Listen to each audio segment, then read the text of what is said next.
17వ అధ్యాయమే 21వ వచనం. తండ్రి, నా యందు నీవును నీ యందు నేను ఉన్నలాగున వారును మన యందు. ఆగుదాం. దేని గురించి ప్రార్థన చేయట్లేదు అమ్మా?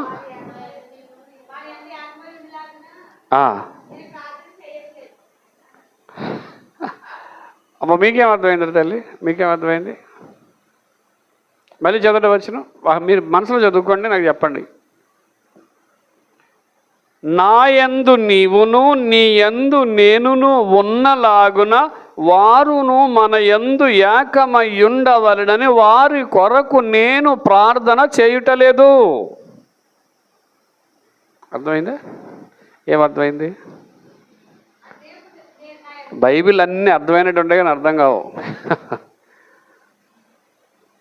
మొన్న నేను ప్రేయర్ వారియర్స్ గ్రూప్లో చెప్పేటప్పుడు ఒక విషయం చెప్పాను. ఏంటి?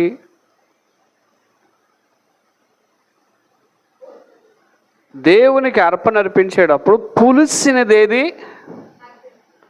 అర్పించాలని చెప్పాను, అర్పించకూడదని చెప్పానా? అర్పించకూడదని చెప్పాను. తర్వాత మళ్ళీ పులిసినది అర్పించవాలని ఉంది. 2 సార్లు ఉందా? బైబిల్లో కొన్ని రివర్స్గా ఉంటుంటాయి, జాగ్రత్త చదవాలి. ఇప్పుడు ఇక్కడ దేవుడు ఏమైనా ప్రార్థన చేస్తే ఏం ప్రార్థన చేస్తున్నాడు?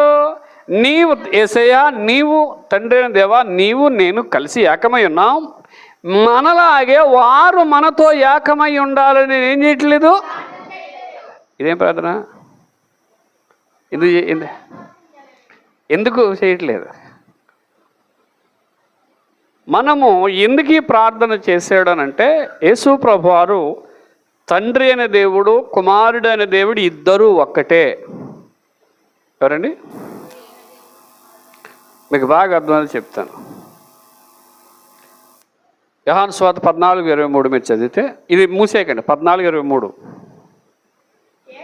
యేసు, ఒకడు నన్ను ప్రేమించిన యెడల వాడు నా మాట గైకొనును, అప్పుడు